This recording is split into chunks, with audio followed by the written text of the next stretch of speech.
All right, welcome to episode 2 of the Build Phase.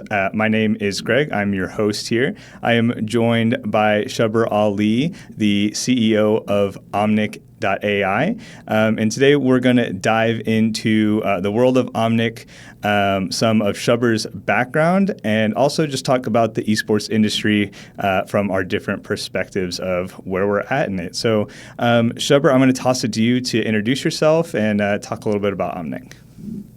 Sure. Thank you, and thanks for having me. It's kind of exciting to be the first guest on this podcast. But of course, if it doesn't go well, then it'll be buried in the recesses, and people will forget about it years from now. So it's either way, it's a win. So Shubber Ali, I'm the CEO of Omnic.ai. Omnic is the best way to describe is we're the Bloomberg of esports, or at least that's what we aspire to be. So we are a data analytics platform.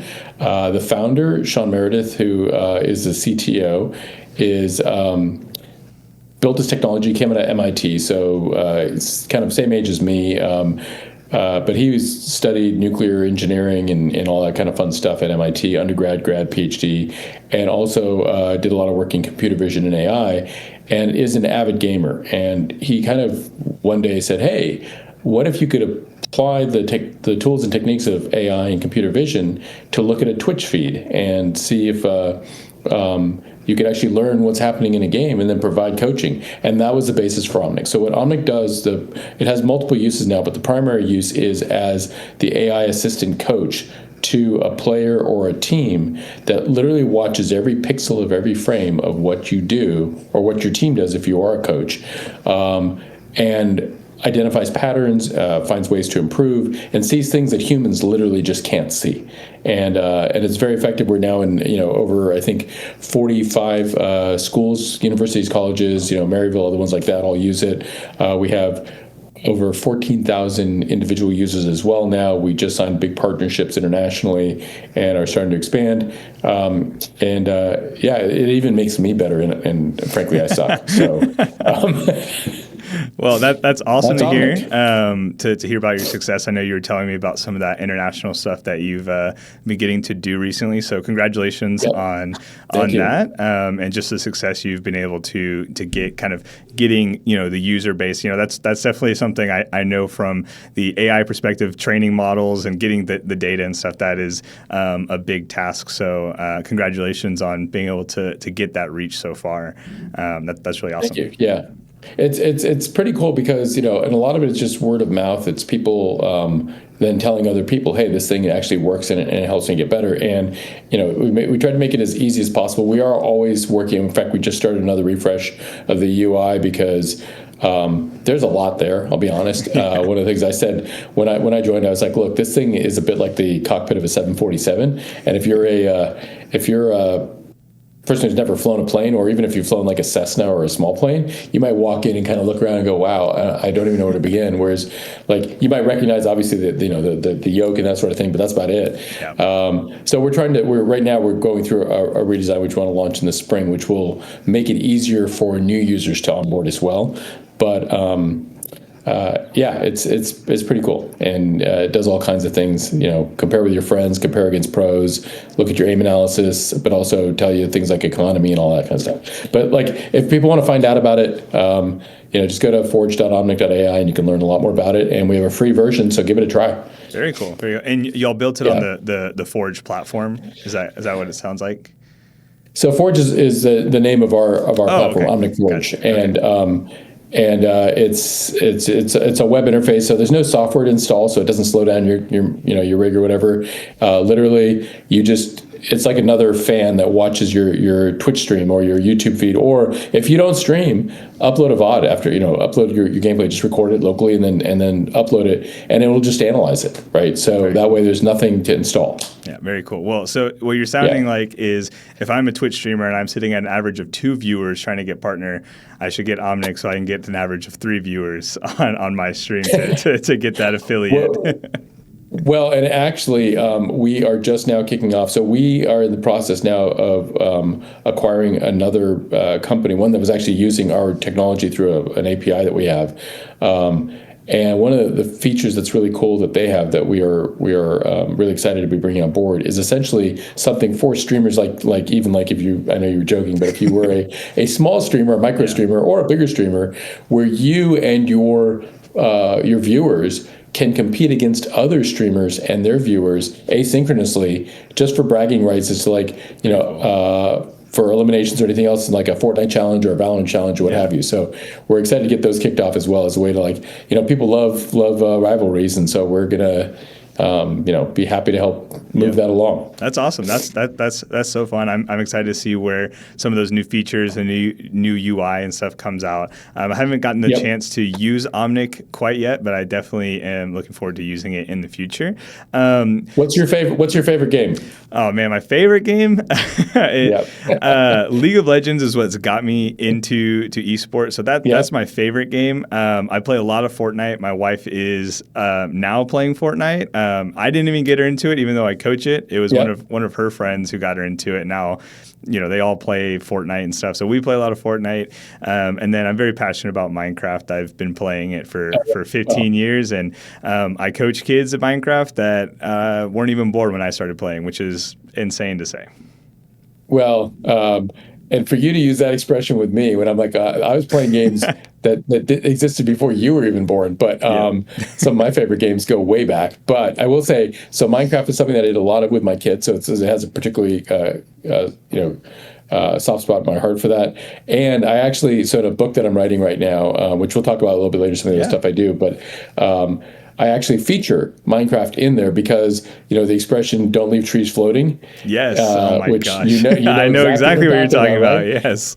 Is actually such a great example of like how you take advantage of time with a customer that has otherwise wasted time. And most companies don't understand that. So I was like, that's a great example I can feature in the book. And, it's also something that's, close to my heart. But you've mentioned Fortnite. So just side note, are you and or your wife planning on competing in our first ever tournament? That we're doing our first ever tournament tomorrow in Fortnite. I'm aware of the Fortnite tournament tomorrow. I really wish we could. I have our kids. We have 2 different league finals tomorrow. Oh, right. That's right. That's right. You told me. Yeah. Yeah. So we have the AEA finals and the XP League finals. So our kids are playing. I think it's going to be 8 games straight tomorrow. I know your tournament's like 10. But yeah, it's gonna be a long day for them. So we're definitely gonna be in the Omnic tournament, the second one, whenever y'all so we're gonna be doing those regularly. So I'll make sure you all know about it. Cool. And just a chance if anyone let them know, because it's 10 rounds and it's a solo YOLO, $100 per round. That will be fantastic. I know our kids will be excited. To be honest, I didn't tell them about it because they would have been really conflicted about whether I go for a championship on yours, or $100. That's a tough call. So as their coach, I got to make that call for them. That hey guys, the championship, $100 are going to come. You're going to get there. Well, the championship will happen. It happens once. Tournaments will be doing those. For us, this is actually, and this is a great example of like what I love about startup life is that like, to us, this is an experiment, right? Yeah. We just want to figure out what does it take to run a simple 10-round tournament. And we know there's going to be, we've already done a couple of dress rehearsals this week just internally. We did one earlier today where I, of course, lost very quickly to some of the guys on my team. And apparently they have no respect for the CEO when they are able to. You got to let them get like top 5 at least, like. Well, yeah.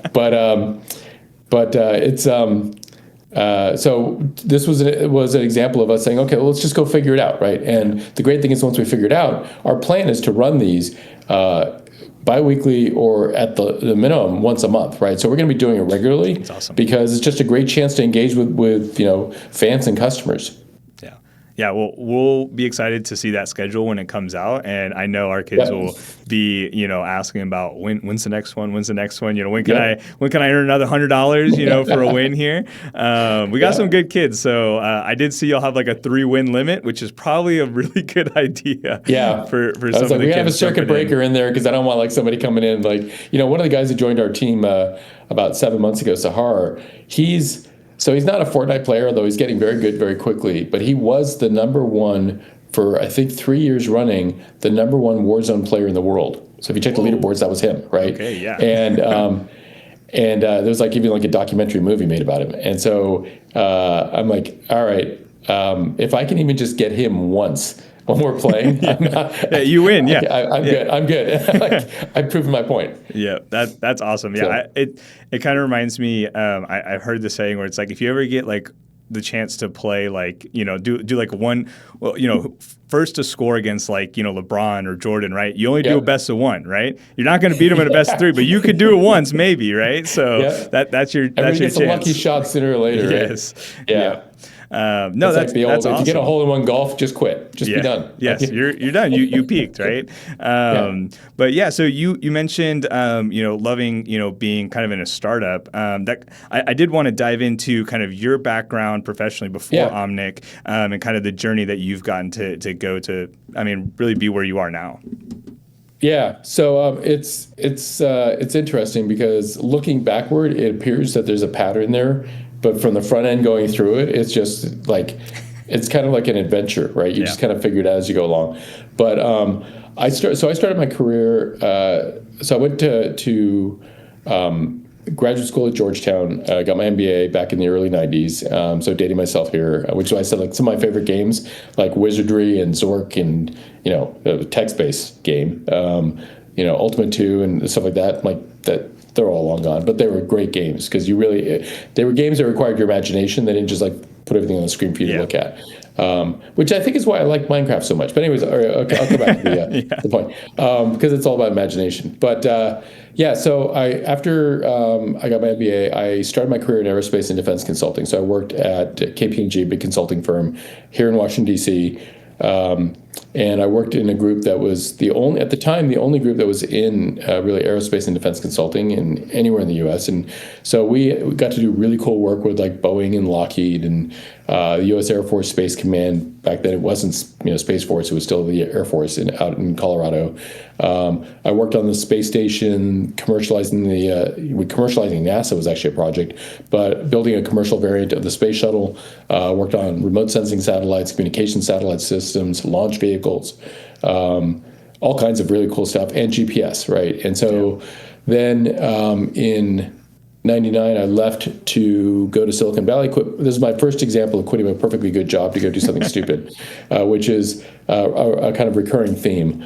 But I quit my job and went to Silicon Valley because the dot-com boom was going on, and joined some of my friends from college who were doing a startup in artificial intelligence because it's kind of like it's all coming full circle. Back then, some of the stuff we were trying to build is the things that they're doing today. But back then, the computers were not powerful enough. The data sets were too small.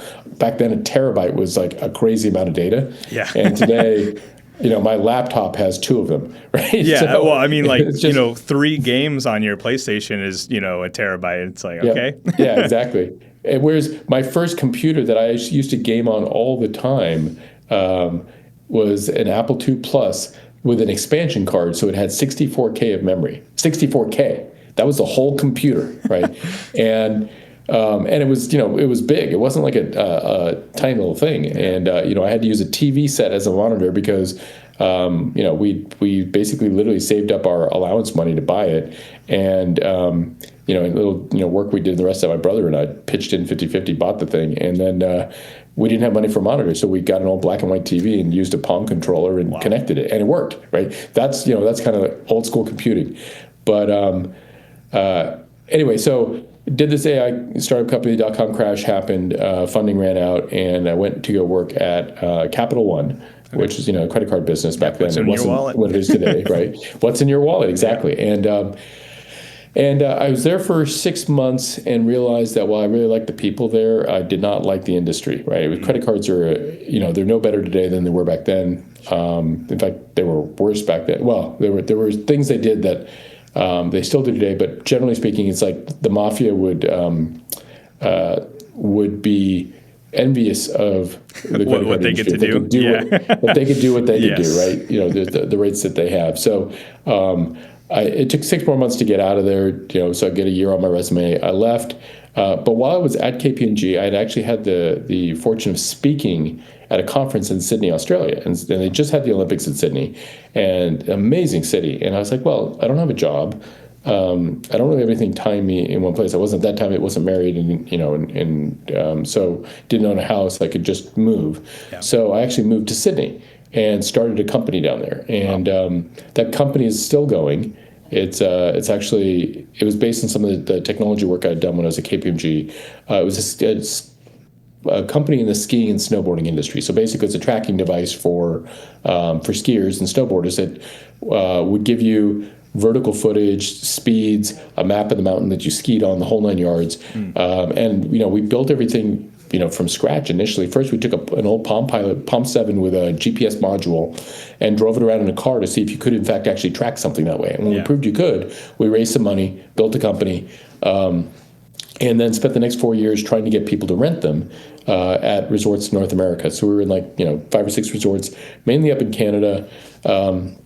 And quite frankly, really struggled, because what we thought people wanted, every now and then someone would rent one. It was $5 a day, but they didn't know what it was. And they were there to go skiing. And so you're just trying to get someone's attention. If you've ever operated a booth at a convention, you know how hard it is to get someone's attention when they're walking by if they're not looking for you, right? Yeah. So we were ready to throw in the towel. We were just about out of money at that point. It was 2007 or so. And then one of our resorts that we were at said, hey, really interesting stuff you built here.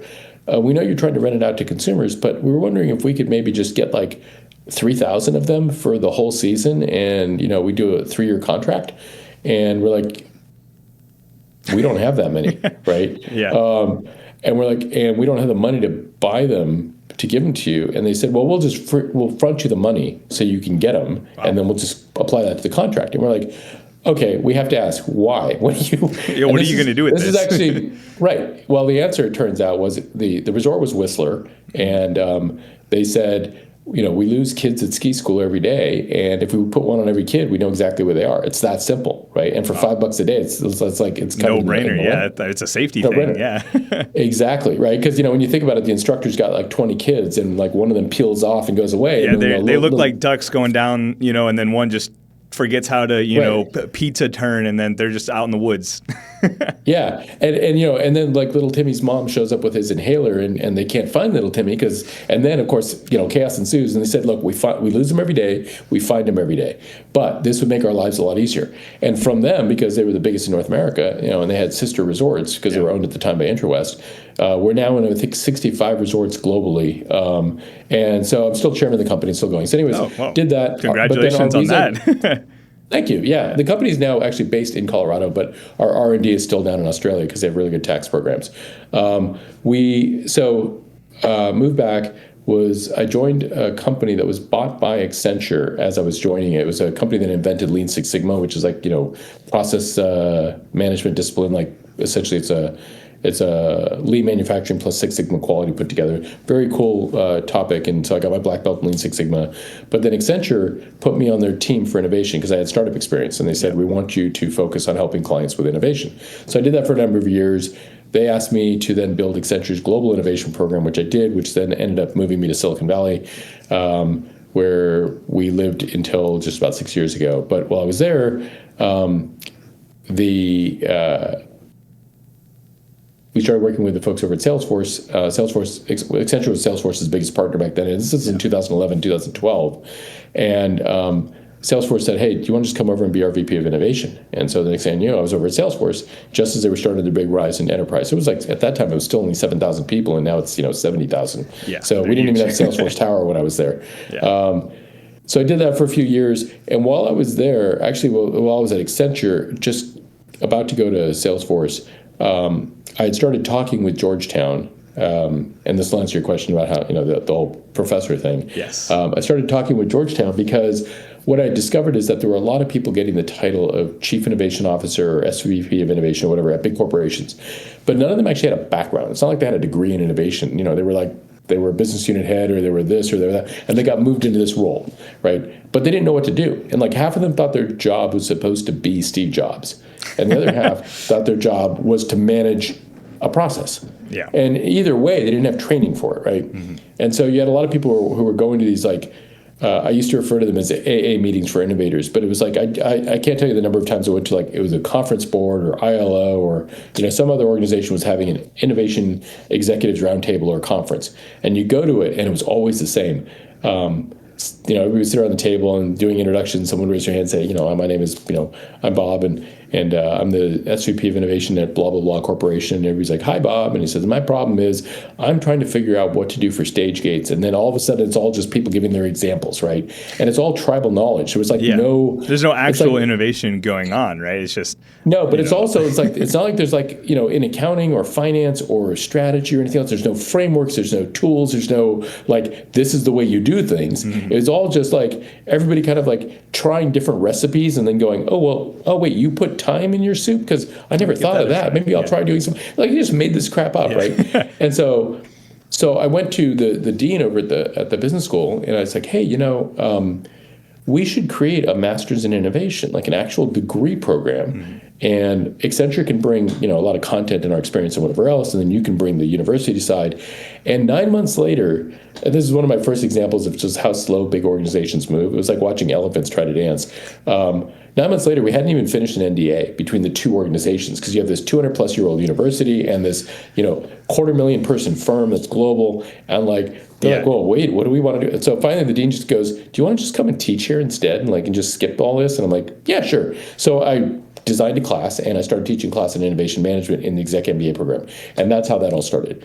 So then I went to Salesforce, did that for a few years, and then about 3 years into it, one of my colleagues and I quit our perfectly good jobs and started another company, because the best way I could describe it is it's a bit like having malaria. You never really get over entrepreneurship once you've had it, right? So it just goes into remission. But what I did figure out, and it was something that I spent a lot of time with clients on, was basically make sure you really understand the problem you're trying to solve. And that's where the last company really kind of made it crystal clear for me is it's the old saying, fall in love with the problem, not with the solution. Yeah. It's like really understand the problem. The better you understand the problem, the less work you have to do figuring out the solution. Because if you look at the best innovations out there, when I think about them, once you see them, my first reaction is always kind of duh, because it just seems so obvious. But nobody thought of it until somebody did it. And that's because everybody approached the problem differently, right? Mm-hmm. So anyway, we built a company. Oh, I think. Okay. Yeah, I think you're back. I think we had a little bit of cutout there. Yeah, I think you're good. Oh, sorry. Okay. Yeah. So the company built Centric. It was basically a like Google for your house. The pain point was, if you think about it, have you purchased a home or a condo or anything? No, I can't afford one here in Frisco. No, we're hopefully soon. Yes. When you do, here's what's going to happen. First off, whether it's a new or used home, it doesn't matter. Most homes are used homes, but they're they're homes, right? As opposed to new build. But they all have history. And the problem is that when you buy a house from somebody else, most of that knowledge disappears with the old owner or with previous owners before that, right? Yeah.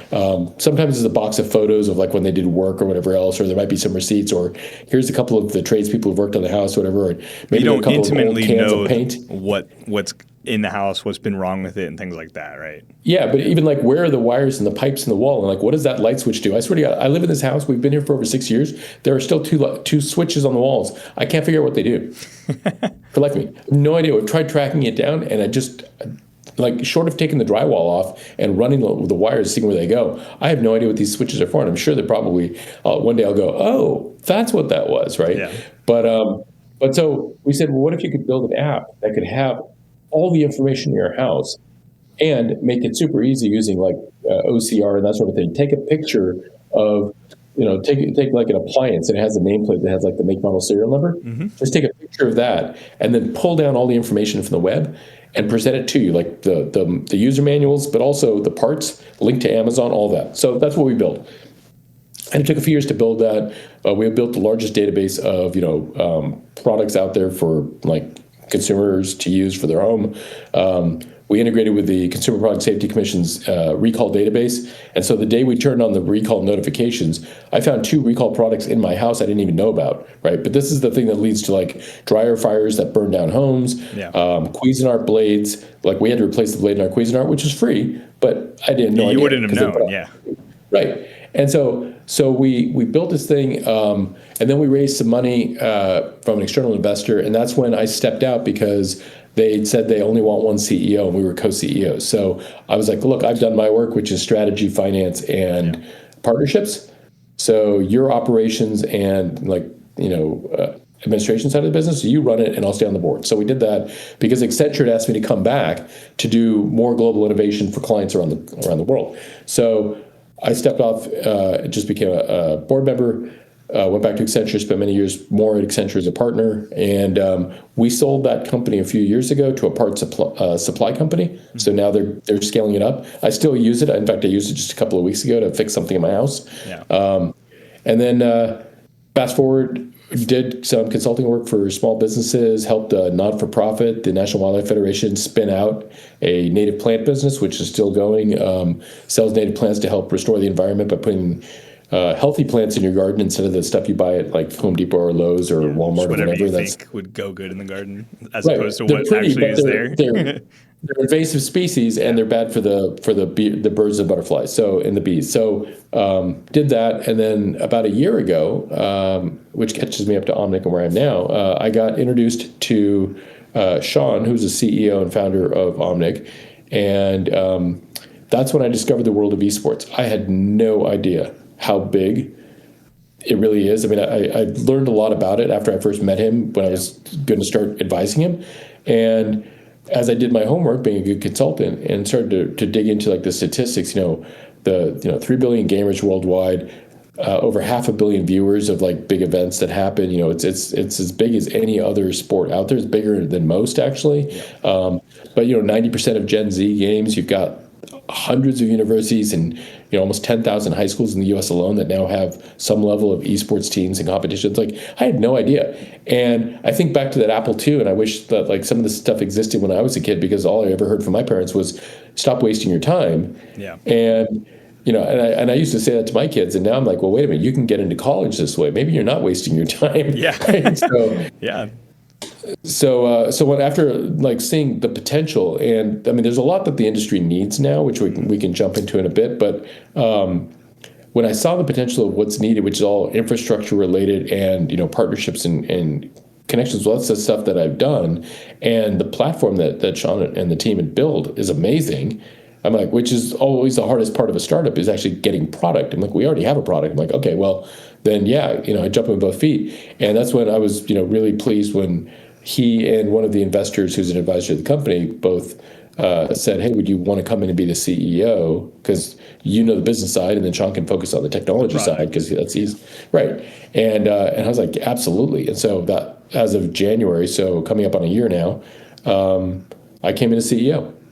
Very cool. Well, thank you for taking us through that journey. I mean, you have touched a lot of different industries, but it seems like a lot of the processes that you've used throughout all of your jobs have probably been close to the same, right? Thinking about like, your consulting stuff, the different businesses you've built, and, coming back and forth with Accenture, Salesforce, things like that. It seems like, you jumping in as a professor, and being able to kind of give that back to people who are in those positions that you find yourself in, right? And I kind of wanted to ask about the professorship a little bit, but really about the processes and stuff that you've kind of developed in that curriculum, and how you feel like solutions should be approached in esports, in the esports industry, now that you're in it, and kind of where you see those pain points in the processes of the esports industry. So that's a great question. So I think there's a couple of pieces to take apart there. I mentioned the thing before about really understanding the problem. There's actually a great quote that no one knows where it came from. And I'm guilty of also misattributing it. It was, everybody had said, hey, Einstein said this thing, which of course makes it sound more intelligent. But actually, it's just a great quote as it is, which is, if you have an hour to solve a problem, spend 55 minutes defining it and 5 minutes solving it. And like, if there's a single piece of advice I can give people, that would be it, which is, the oftentimes what we think is the problem that needs to be solved isn't the problem that needs to be solved. And when you dig deep enough and solve the right problem, all the other ones, which are really symptoms, disappear as a byproduct, right? And that gets to another piece of it, which is challenging what the fancy consulting word that I used to always use is orthodoxies, which is just a fancy way of saying that's the way we do things here, right? And every organization has them. I don't care if it's a government, nonprofit, corporation, startup, it doesn't matter. They happen automatically. You just, after a short period of time, you start doing things a certain way because we're humans and we create heuristics and all the rest. And those become codified. Yeah. And then when new people come in, the easiest way to spot them is bring in somebody new, and in the first 6 months, all they're going to do is looking at, why do you do it that way? Why do you do it that way? And it's exactly like a 4-year-old would do, right? Which is like, but why? But why? But why? And there's this tool of like the 5 or 6 whys. I can't remember what it is, but basically that's all it is, which is just keep digging, and eventually you'll get to, oh, that's why they're doing that thing, right? Mm-hmm. And when you figure that out, then you go, oh, well, then actually the way to solve the problem is to do this totally different thing. So like, I love the example of Uber, because Uber isn't just a better cab. So when Uber came out, right, which it required certain things to be invented. Like you couldn't have Uber before the iPhone came out, because you needed the iPhone to create the platform to be able to allow people to do these things.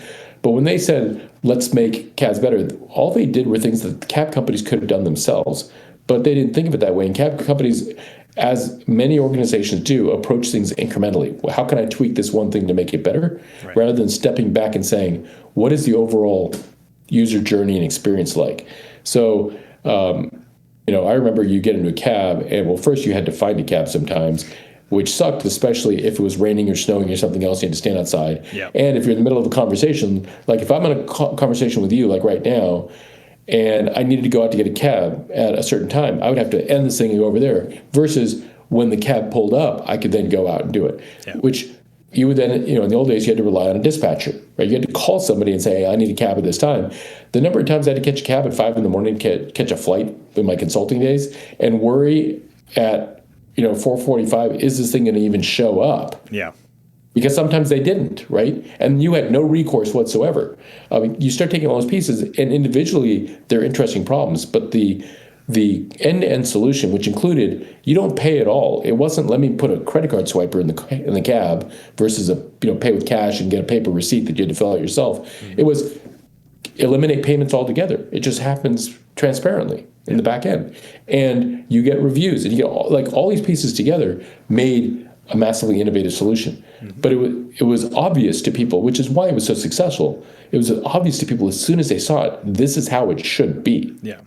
Right. So when you look at any of these things, and then we can go and look at esports, for instance, there are things that can be taken from other sporting models that have already existed, mm-hmm. that you can replicate from. But at the same time, there are orthodoxies in the existing sporting models that may not apply. Right. And so it's an opportunity to radically change things, mm-hmm. because this is a digital industry and business from the first principles. Yeah. Unlike other ones, it is digital, which means, and that's why I'm excited about what we're doing, is that, for instance, why doesn't every student who plays a game have a transcript, right? Mm-hmm. What is it like if you're a recruiter for Maryville or for Camden in New Jersey or anywhere else, why can't you just say, hey, look, I'm looking for this kind of person, and be able to push a button, and here's a list of 27 students who fit the bill for you right off the bat from a national database. That's just information friction. Mm-hmm. And the process side of me is well, that's you can do that. Easily eliminated. Yeah. Yeah. You can do that, and right? you can get the data too, right? It's just about building the platform to put that data on and capture that data, right? I think what you're talking about, we have a competitive model in a bunch of different sports, right? But what are the assumptions that we're bringing in are just because it's sporting into esports, right? I think. Something that I've seen in my time in esports is, things like formats, why are we, so stuck on certain formats, when the game is completely different. Yep. And I think what people outside of esports don't realize is esports is different because someone owns the game, right? Yeah, you're hitting on a key point here that Yeah. oftentimes gets overlooked. Is it's not like football is football is football, or soccer is soccer, or Right. or whatever, the baseball is baseball, and yeah, there are variations slightly in rules. We're still in a weird environment because some publisher ultimately owns that title, Exactly. Yeah. and therefore they can Do whatever they want completely. with it. They could stop serving it, and everything that the industry that is built around that particular esport is now completely Yeah. gone because the publisher owns the rights to the entire sport and stuff. And I do think that is something that I actually just want to ask, like, when you were first coming into esports and learning about it, is that an assumption that you might have had about esports when it comes to like the product of esports versus traditional sports? Yeah, it's interesting because it's a nuance that only really seemed to like it's I've become a lot more aware of it as I've dug into it. Mm-hmm. But at first I was like, okay, well, yeah, that just applies to one segment of what I call gaming and esports, because in a lot of areas, while a publisher may own the title, people own their copy of the game, and so they can still do like individual competitions, because like you go back to like the StarCraft competitions from way back when and the rest, right? Yep. But I do think that publishers haven't really figured out yet. This is just my opinion. Sure. They haven't figured out yet the real value of them actually leaning into making this something that grows. Because if they said, look, I want my title to be the dominant title for esports for the next 20 years, like if you could say, imagine if instead of Valorant and Fortnite and Rocket League and fill in the other ones you got, right? Apex and whatever else.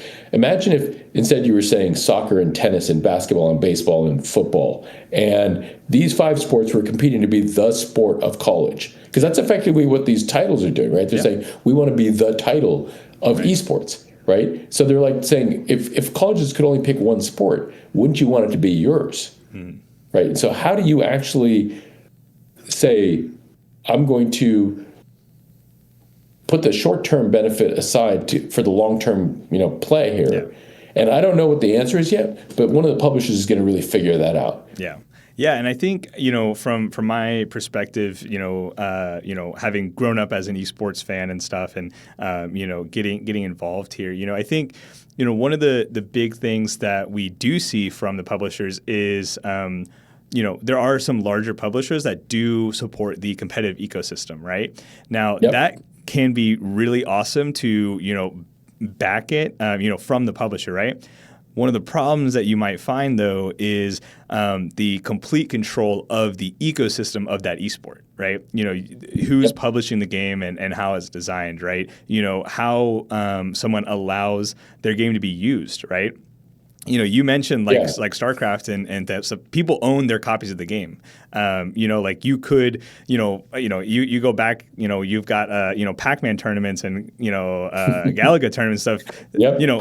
Namco's not going to come down and shut you down because it's your copy of the game, right? But you got these live service games like Fortnite or League of Legends or Valorant. You don't own that game. You're using it for free, and they're the ones footing the bill, right? So they can determine who has the right to do what with this game, right? And I think what that kind of creates is almost a monopoly on that particular esport, which understandably they own the product of that game. But with you can't separate the product developer from the esport, right? And that leaves a situation where there's actually not a lot of innovation, right? Because you've got one person, or one group running the esports scene of that particular game, right? So League of Legends is my main esport that I've followed, growing up and stuff. And something that happened is they used to have a bunch of these affiliate leagues and stuff, and they all were running their different formats, and they're all trying to be who's like the NFL, who is the biggest of these tournaments for the same game, right? But then they internalized all of the competition stuff, and you create a united league, which can be great, and you've got publishers pushing the scene, but it also starts to lack in development, and it begins to stagnate, and you don't have that competition. You might have a different game out there fighting for who's number one, right? But you're also not having the product be fighting for who's number one in the product, right? Because it's the same game.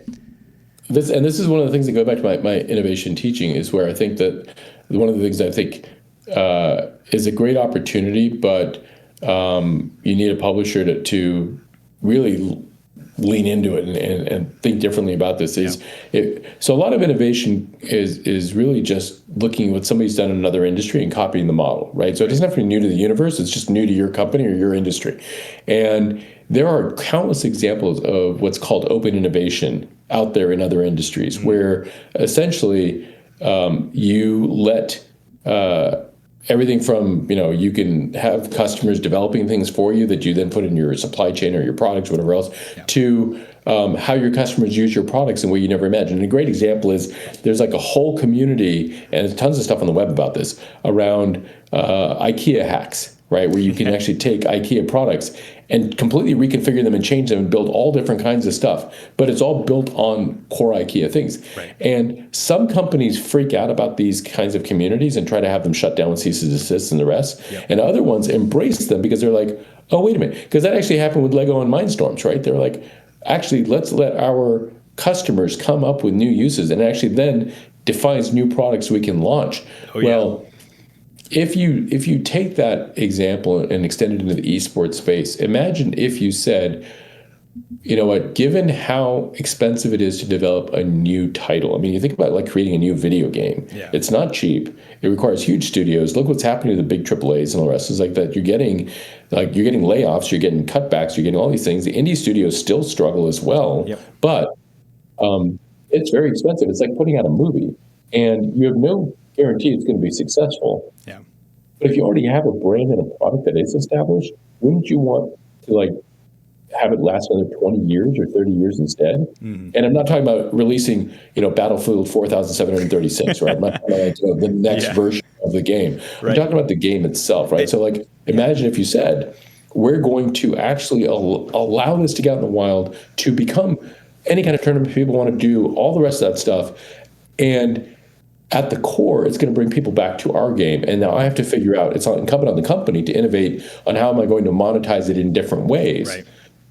But I'm going to become the sport of esports. I'm going to be the platform, right?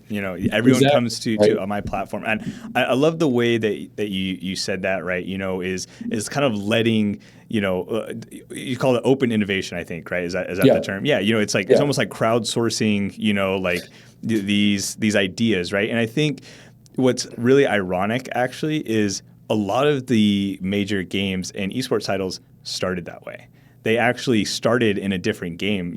Whole genres of games started from other games that people basically made their own custom games and rules, and then that turned into other games. For example, like League of Legends. Again, I'm going to use League of Legends because that's just the one I'm most knowledgeable.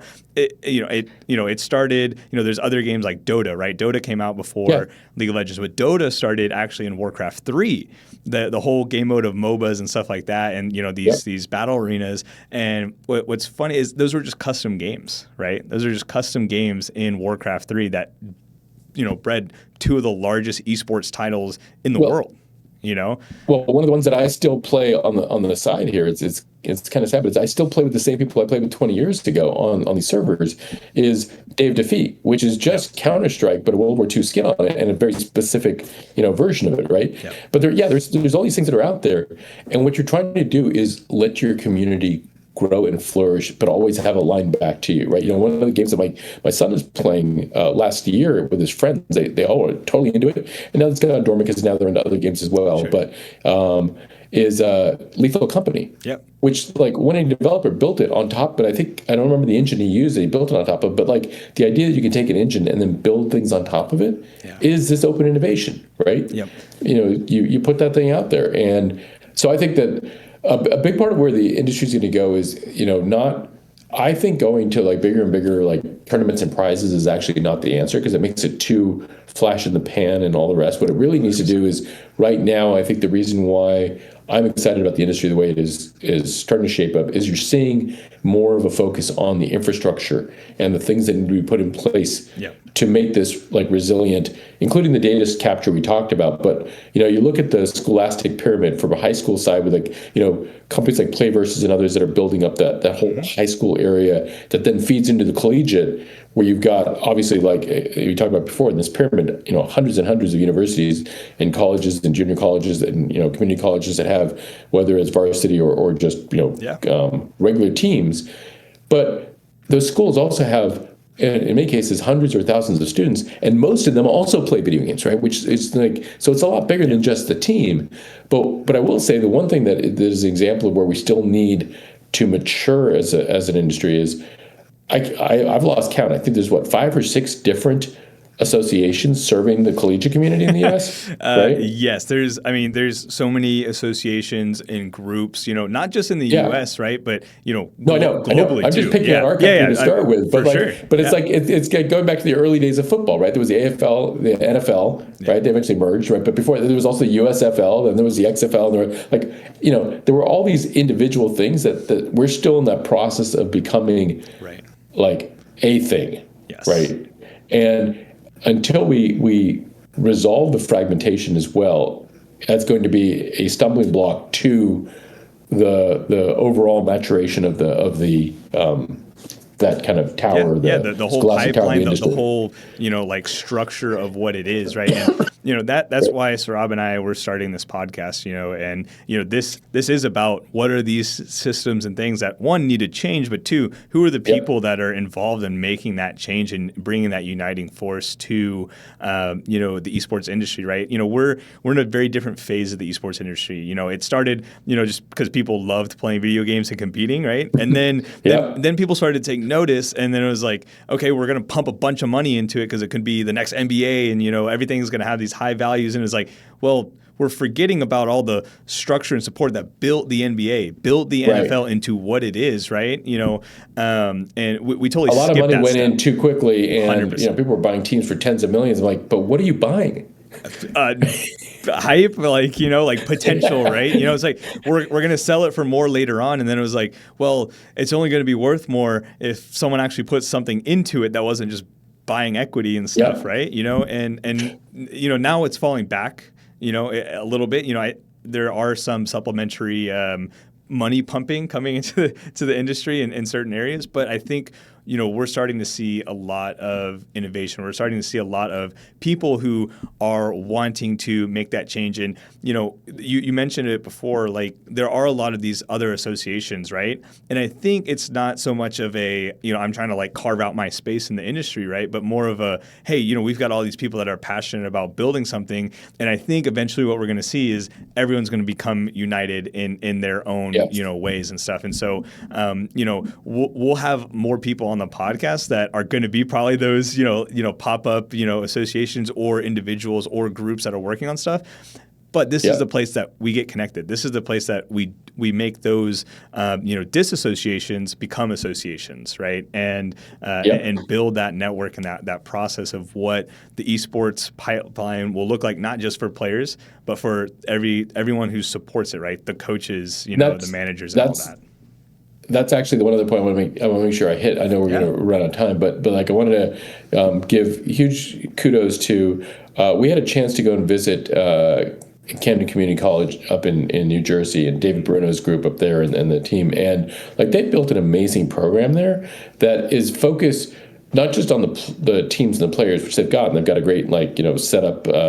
With the pods for the 5v5 and all the rest of that, and then they can break out I think like 100 players if they want. But they have a whole shoutcasting studio. They have a whole setup that's really training the next generation for careers in those things that support the sport. Because you can't you couldn't have an NFL if you didn't have people doing Monday Night Football and Sunday Afternoon Football and an ESPN and all of this stuff. We don't have that equivalent, and they're building that kind of thing with the programs they're doing. In fact, we're going to be getting a couple of interns we're about to launch our own podcast in the spring, which is going to focus on the schools, on the associations, on everybody else, really just to get to know people. So it's nothing about us, but it's actually about all the different groups that make up this industry that we think are interesting, we want to talk to, including, players and high school students and all the rest of that. And, our working name is Between Two Controllers because, why not? But little play on Between Two Ferns. you got it. Yeah. But we can have an Xbox and a PlayStation or a Switch too and whatever. But yeah, it's I think it's been a lot of fun. But like we're going to be getting interns from them to help us launch that program, right? Awesome. And so it's a chance also to give people a chance to get some training. So if anybody's listening to this and you're doing something where you go, hey, I could actually help get people experience and I could use interns, whatever else, reach out to them or any one of the other programs around that are also doing similar things, because we've got to create the opportunities for the next generation as well to actually do these things, to build that web of infrastructure around the players who play the game. Yeah, and I really like the shout out that you just made there about, if you're someone who needs these kinds of people, right? Because the esports industry it's about who you know, right? It's very hard to have breakthrough like, I just got hired and, now I'm here, right, without knowing, where to go. And, that's something that Saurabh and I talked a lot about in the first episode was like, as well, like if you're someone who, has these opportunities, right, we want to highlight these opportunities for people, myself, when I first, graduated college, I had an esports opportunity that fell through, unfortunately, because of the state of the industry at the time. And after that, I had no chance. The only reason I am where I am now is because Saurabh took a chance on me. Whenever I ended up applying just randomly for as a position on LinkedIn, and that's how I got here. And it is about these people who are so talented and they're hungry, but they don't get to see the opportunities. They don't have the connections to make because not everyone's living in LA, right? LA is not the only place that all the talent that can support esports is in, right? But that's where a lot of it is, right? The opportunities are, right? And so I appreciate that shout out because that's exactly what we're trying to do here. And I'm sure we're going to share guests. We'll send people back and forth to each other. Happy to. We can do a joint episode sometime. Yes, that would be great. Well, I wanted to close. I think we're going to be out of time here in a second, but definitely wanted to give you the opportunity to let people know where you're at, where can they find Omnic stuff, where are they going to be able to find the podcast or anything that you want to touch on the esports industry before we have to close our episode out. Yeah, so I would just say, okay, to find us is really easy. It's just Omnic.ai. If you want to sign up, you can get a free account. Try it out. All you have to do is if you play any one of the games that we have, which is the main ones we carry right now. We release new ones every probably couple of months, but it's Valorant, Fortnite, Overwatch, Rocket League, Madden, NFL, Apex, and Marvel Rivals. Is just go to forge.omnic.ai and you can create an account for free. If you are a member of ESTA and you're a school, we will give you the full coaching version of the rest for the year for free. So just drop us a note. You just go to our site and let us know, and we'll get you signed up. Because it's part of our giving back as well, and we want to help these schools build out their programs. So that's an easy thing to do. The podcast, once we actually get it scheduled and ready to launch, and the rest it'll be on the website. And and we run tournaments like we started this with. So we'll be running tournaments throughout the year, and they're just a way to build audience. So if you play Fortnite, we'll probably do other games as well soon, but Fortnite's the easiest one to do. It's super simple tournaments, and just show up and get a chance to beat your friends and make some money. Awesome. Well, thank you so much, Shubber, for coming on this episode, being our first guest here at the Build Phase. It seems like y'all are doing a lot of great stuff at Omnic and, supporting what the Build Phase is all about. And we look forward to seeing your podcast. Hopefully we'll be on it at some point as well. I'll tell you what, we'll do one together at the ESTA Next conference in the end of April, beginning of May. Sweet. Well, we'll sit down for like a 4-hour block and just record both podcasts there. We'll do a joint podcast, some live stuff like that. That would be super awesome. That'd be fun. But yeah, if you want to find out more about Omnic, definitely go check out the links. We'll have them in the description. And also, if you want to know more about ESTA, you can find us on LinkedIn or the links below in the description of this podcast as well. We'd love to have more people be part of the Esports Trade Association and getting the word out there about just coming together as an esports industry and creating opportunities that will make a meaningful impact as we build the next phase of esports. But Shubber, thank you again so much for coming on. It was an absolute pleasure getting to talk to you and learn more about what you're doing. And yeah, we will see everyone on the next episode of the Build Phase. Well, thank you for having me. And everybody, take care. Have a good one. Thanks.